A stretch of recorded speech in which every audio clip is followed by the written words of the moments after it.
Each year, NASO presents awards in recognition of service to sports officiating. NASO's best known award, with the longest history, is the Gold Whistle Award.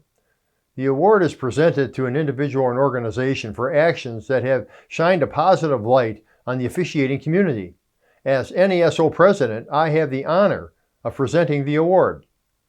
The lead feature in this month's issue is an in-depth look at UMPS CARE Charities, recipient of this year's Gold Whistle Award.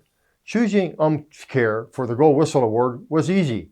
Getting the physical award to them and holding a ceremony in recognition was another story.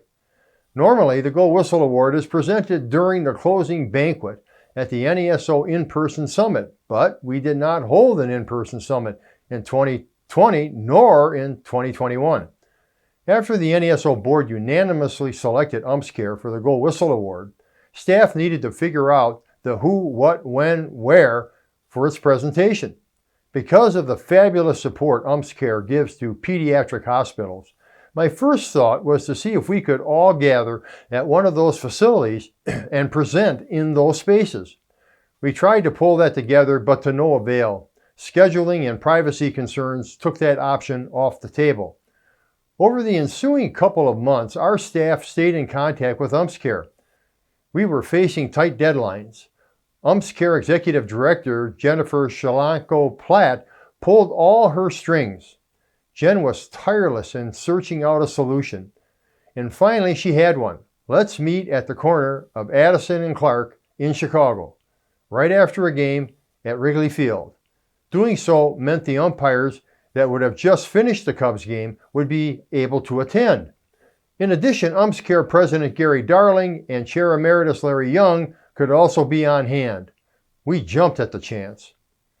On the appointed day, 4 of us from the NASO referee team piled in my car and headed to Addison and Clark. On game day, Wrigleyville is nuts. Fun, vibrant, hectic, but nuts. We had the car loaded with gear for the filming, including the Gold Whistle Award itself, which is darned heavy. We got to Wrigley extra early to scope the area.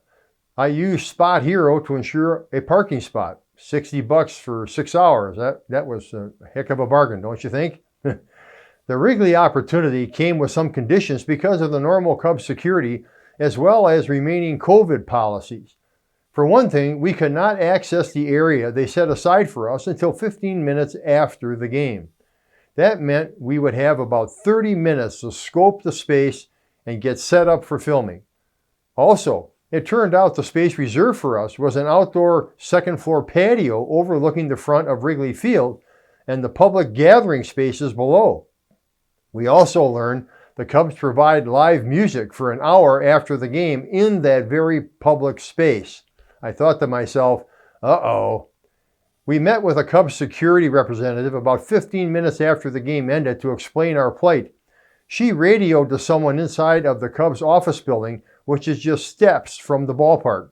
She got approval to show us some space on the 6th floor, even though the building continues to be locked down with COVID restrictions.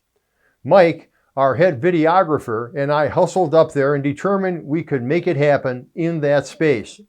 We hustled back down, gathered up Luke and Brad from our staff and our gear, and then headed back up to the 6th floor. With only minutes to spare, our guys got everything set up. Mike was testing his lighting as Larry, Gary, and Jen arrived. 20 minutes later, in walked the crew: Tim Timmons, Alfonso Marquez, Lance Barrett, and Adam Beck. We got it done in one take. You can watch the video at sportsofficiatingsummit.com.